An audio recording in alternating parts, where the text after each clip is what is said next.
En 2025, les impôts en micro-entreprise changent et dans cette vidéo, on va voir de combien et je vais aussi vous partager deux profils qui ont une micro-entreprise et des activités différentes pour voir combien il leur reste à la fin et l'impact que ça a. Donc on est parti sur mon écran. Alors au niveau des impôts en 2025, alors la source c'est economie.gouv.fr.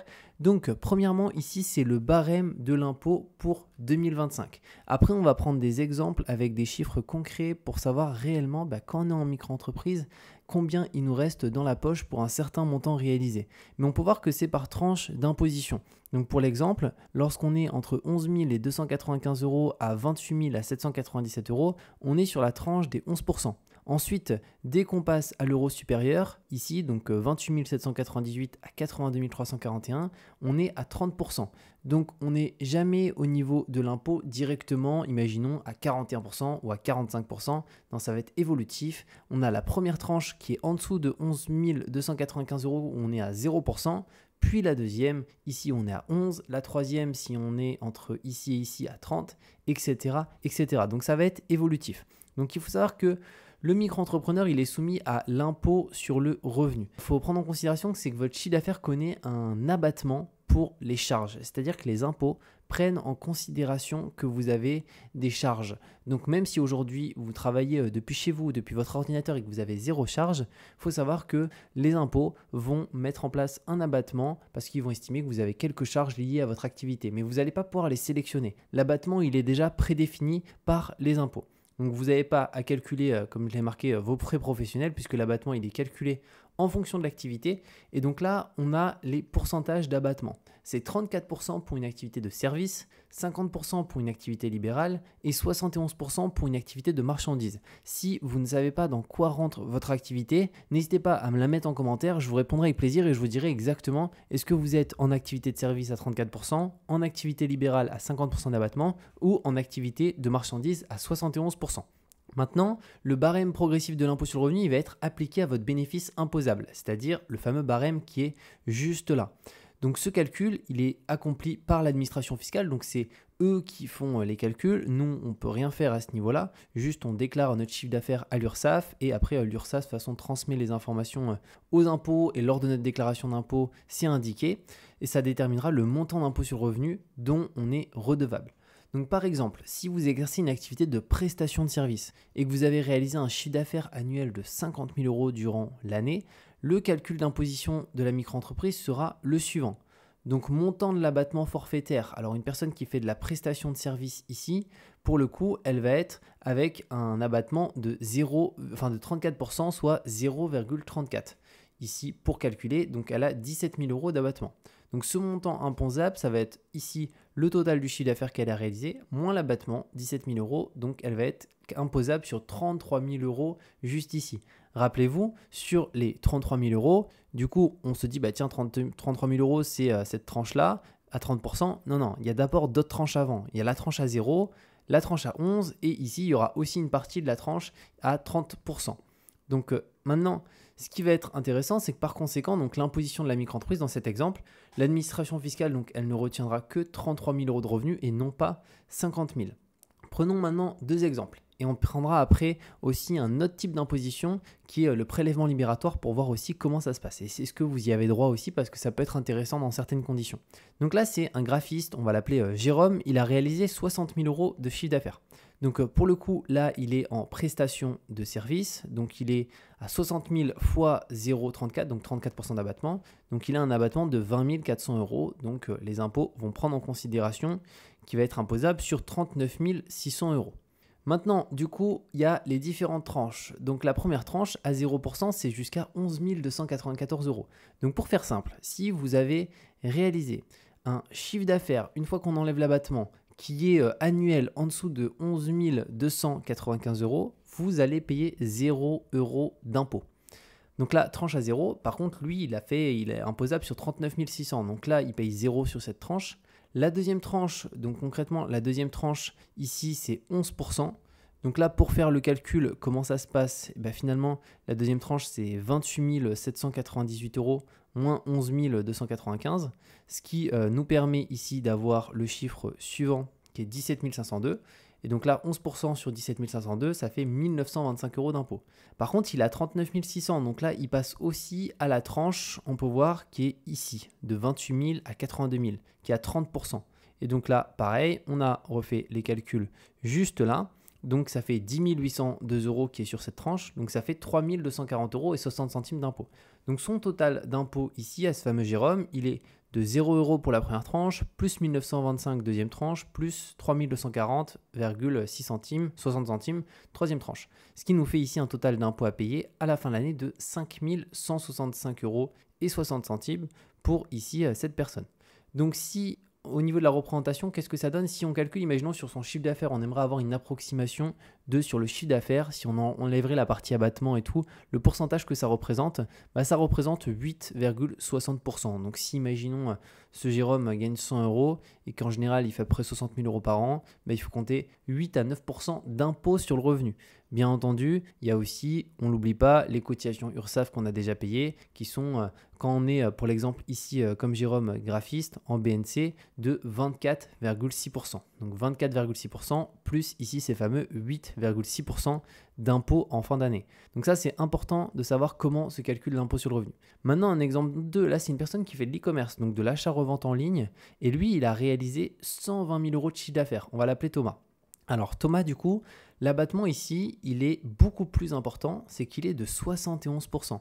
On peut le voir juste ici, donc pour une activité de marchandises, on est à 71%, donc c'est quand même beaucoup plus important. Pourquoi ? Parce que l'administration fiscale estime qu'on a plus de charges. Quand on achète et qu'on revend des marchandises, potentiellement, du coup, on les a achetées, on les a peut-être stockées, on a dû les envoyer, il y a peut-être du SAV, donc forcément, ils estiment qu'on a plus de charges. Donc l'abattement, ils prennent 71%.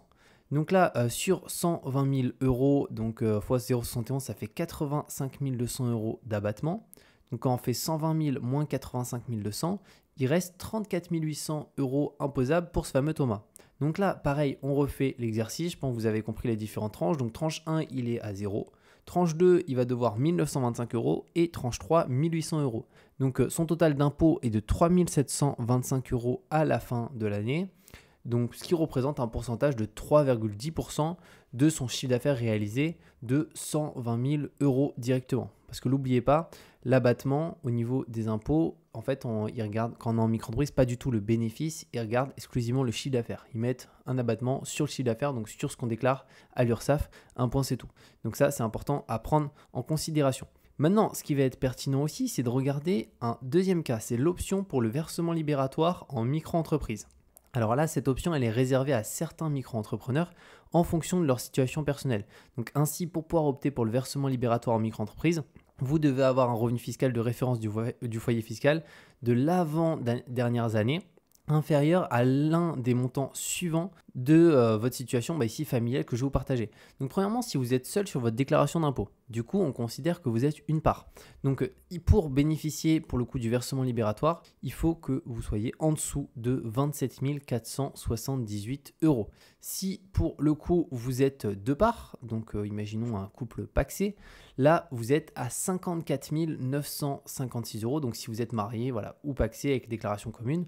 Et si pour le coup, aussi ça c'est un autre exemple, c'est qu'il y a une majoration de 50% par demi-part supplémentaire ou 25% par ici un quart de part. Donc là, c'est notamment si on a des enfants, etc. où ça peut permettre d'être à des montants un petit peu plus hauts tout en bénéficiant ici du versement libératoire. Donc pour une activité de vente de marchandises, le taux au total avec le versement libératoire serait de 13,30%. Concrètement, on a 12,3% de cotisation sociale URSSAF lorsqu'on fait de la vente de marchandises, plus 1% d'impôt sur le revenu. Donc vous voyez que c'est plus faible que tout à l'heure parce que ici, quand on prenait l'exemple, on peut voir que si on a calculé à peu près sur le chiffre d'affaires, ça fait 3,10%, tandis que là, on est à 1%. Donc on verra, est-ce que c'est intéressant d'opter pour le versement libératoire un petit peu après. Et pour une activité de prestation de services artisanale ou commerciale, donc là, le taux en globalité est de 22,9%. Donc 1,7% d'impôt sur le revenu et 21,2% de cotisation sociale. Et après, pour une activité libérale, si on reprend l'exemple de notre Jérôme qui est graphiste, là, le taux il est de 26,8%, donc 2,2% d'impôt et 24,6% de cotisation sociale. Donc reprenons nos exemples. Là, ça va être les mêmes profils que tout à l'heure, juste au lieu d'être à l'impôt sur le revenu classique, ils sont au versement libératoire parce qu'ils rentrent dans les conditions et donc ils en ont fait la demande. Si on prend notre graphiste ici, concrètement, là, vous oubliez tout ce qui est pour le coup abattement parce qu'on n'est pas à l'impôt sur le revenu, on est au versement libératoire. Donc là, il n'y a pas de question d'abattement. C'est lorsque vous déclarez votre chiffre d'affaires à l'URSSAF, en même temps, en fait, ça vous rajoute aussi la partie versement libératoire intégré qui ici est de 2,2%. Donc en fait, vous payez soit chaque mois, soit chaque trimestre en fonction de votre déclaration. Donc en fin d'année, quand vous allez déclarer vos impôts, en fait, vous avez déjà payé vos impôts. Donc il n'y aura pas à repayer une nouvelle fois. Donc là, on peut voir que ça lui fait ici pour Jérôme 1320 € d'impôt. Alors que tout à l'heure, quand il était non pas au versement libératoire mais à l'impôt classique, au final 5165,60 €. Vous voyez, ça fait une très grosse différence dans son cas à lui. Pourquoi ça fait une très grosse différence? Parce qu'il a des revenus qui sont importants. Si maintenant on prend un autre cas qui pourrait être un petit peu plus défavorable, une personne a finalement à faire un chiffre d'affaires à l'année, imaginons de 15 000 €. Lorsqu'on enlève l'abattement, prenons l'exemple qu'elle est en prestation de service, ou même une personne qui a fait 20 000 €, voilà, qui fait la vente de marchandises. À la fin, après l'abattement, il lui reste à peu près 10 000 €. 10 000 €, théoriquement, elle n'est pas imposable. Donc, elle n'est pas imposable à l'impôt sur le revenu. Donc, si elle a l'impôt sur le revenu classique, c'est-à-dire dans le cas au-dessus, elle va payer 0 € parce que, rappelez-vous, elle est en dessous de la tranche imposable, donc de 11 295 € juste ici. Par contre, si elle est au versement libératoire, ils vont lui faire payer de l'impôt alors qu'elle n'est pas imposable et elle ne peut pas demander d'être exonérée parce qu'elle n'est pas imposable. Non, il faut savoir que sur ce modèle-là, on est forcément imposable, peu importe le revenu. Ce qui n'est pas le cas lorsqu'on est à l'impôt sur le revenu classique. Donc ça, il faut le prendre en considération. Donc pour faire simple, moi ce que j'aurais tendance à vous dire, c'est que si vous avez un chiffre d'affaires de 10 000 € par an, 15 000 €, 20 000 € par an, de manière générale, l'impôt sur le revenu classique sera souvent plus pertinent. Par contre, si vous faites 30 000, 40 000, 50 000, peut-être même certains d'entre vous 80 000, 100 000, dans ce cas-là, le versement libératoire sera dans 95% des cas beaucoup plus intéressant et va vous faire économiser de l'impôt. Donc ça dépend. Voilà, vous voyez, ça dépend vraiment de votre chiffre d'affaires. Maintenant, l'exemple 2, ici c'était Thomas, donc 120 000 €. Il faut savoir qu'on fait de la vente de marchandises, le versement libératoire c'est 1% d'impôt. Donc il doit 1 200 €. Et on peut voir que pour Thomas, pareil, de base, il aurait dû ici 3 725 €. Donc 3 fois moins d'euros d'impôts à payer. Donc ça fait une belle économie. Parce que là, ce sont deux profils qui font beaucoup d'argent. Si vous en faites moins, vous faites 10 000, 15 000 €, clairement, si vous refaites les calculs avec ce qui est ici et les calculs avec ce qui est ici au niveau des abattements, vous verrez que vous serez plus gagnant sur la partie impôt sur le revenu classique. Donc ça dépend beaucoup de votre chiffre d'affaires. Maintenant, comment payer moins de taxes en micro-entreprise? Alors, vous l'avez vu, vous pouvez opter pour le versement libératoire sous certaines conditions. Et si, pour le coup, en fonction de votre chiffre d'affaires, ça peut être quelque chose de pertinent. Et ensuite, il y a deux autres éléments. Il y a l'ACRE qui permet de réduire, pour le coup, vos cotisations sociales la première année de 50%. Donc ça, c'est une super belle économie. Donc, vérifiez si vous pouvez bénéficier de l'ACRE. Et si c'est le cas, faites-en une demande lors de la création de votre micro-entreprise parce que vous ne pouvez pas le faire 1 an après, 2 ans après. Et ensuite, la domiciliation aussi sur Paris de sa micro-entreprise, là qui permet d'économiser jusqu'à 1 000 € par an de CFE. Alors la CFE, c'est quoi? C'est la cotisation foncière des entreprises. Donc c'est une taxe qu'on paye chaque année lorsqu'on a sa micro-entreprise. Elle dépend de deux choses, du chiffre d'affaires qu'on réalise et surtout de notre adresse de domiciliation. Et d'en fonction où est l'adresse de domiciliation de votre micro-entreprise, vous allez payer plus ou moins de CFE. Et pour faire simple, la CFE est extrêmement chère partout en France. Pour vous donner une idée, moi en 1 an sur Bordeaux, en micro-entreprise, j'avais payé 916 € de CFE, ce qui est colossal pour une toute petite activité. Et il y a un seul endroit en France où la CFE est plafonnée et vraiment pas chère, c'est sur Paris. C'est-à-dire que là, sur Paris, elle est plafonnée à 77 € tant qu'on est en dessous de 100 000 € de chiffre d'affaires. Qu'on est 10 000 €, 50 000 €, 90 000 €, c'est 77 € de CFE. Donc versus dans beaucoup de villes de France, on va être plus autour des 1000. Donc si vous souhaitez économiser beaucoup d'argent chaque année, surtout sur la CFE, domiciliez-vous sur Paris. Pour ça, vous pouvez passer par ce service. Moi, je suis passé par eux, qui est Legal Place, qui propose de la domiciliation. Donc ça vous permet de réduire vos impôts de CFE jusqu'à 1 000 € par an.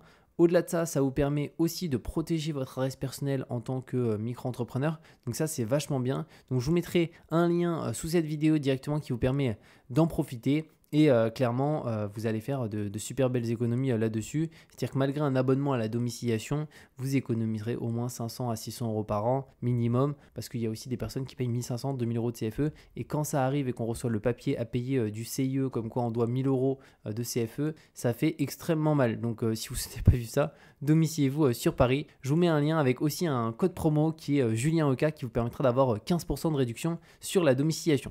Et maintenant aussi la partie création de la micro-entreprise. Donc si vous n'avez pas encore votre micro-entreprise et que vous souhaitez tout bien organiser de A à Z, vous avez vu qu'on peut opter pour le versement libératoire si vous rentrez dans les conditions. Donc je vais vous montrer comment ça se passe. Pour ça, vous pouvez faire les choses par vous-même, donc sur le site du guichet unique directement. Bon, par contre, faites très attention au code APE de votre activité, donc mentionnez tout pour que tout soit le plus clair possible et détaillez au maximum l'activité pour éviter un rejet du greffe et finalement devoir refaire la demande, de pouvoir refaire quelque chose d'encore très complet.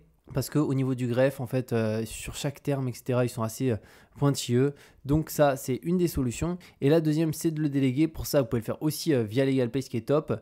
Et eux, c'est les numéro 1 en France là-dedans. Et ça coûte 59 euros pour tout déléguer. Et par rapport au temps que ça fait gagner, bah, c'est juste hyper intéressant. Et en plus, on peut prendre l'ACRE, plus la domiciliation et aussi le versement libératoire pour aussi, si on fait des chiffres d'affaires plus importants, payer beaucoup moins d'impôts. Donc on peut payer moins de cotisations avec l'ACRE, on peut payer moins ici de CFE avec la domiciliation et on peut payer moins d'impôts sur le revenu avec le versement libératoire. Donc ça vous permet de tout bien optimiser de A à Z. Et pareil, je vous mettrai un code promo sous cette vidéo, donc qui est JulienOka, qui vous permet d'avoir 15% de réduction sur la création de la micro-entreprise directement. Donc voilà par rapport à cette vidéo sur les impôts en micro-entreprise. N'hésitez pas, si vous avez la moindre question, à me la mettre en commentaire, que ce soit par rapport à votre type d'activité, vous ne savez pas dans quoi vous rentrez, je vous répondrai avec plaisir. Et comme j'ai dit, je vous mets les liens sous cette vidéo pour directement la domiciliation sur Paris pour que vous puissiez économiser énormément chaque année sur la CFE et aussi la partie création de micro-entreprise pour que ça soit beaucoup plus simple. Et on se retrouve de toute manière très bientôt pour de nouvelles vidéos.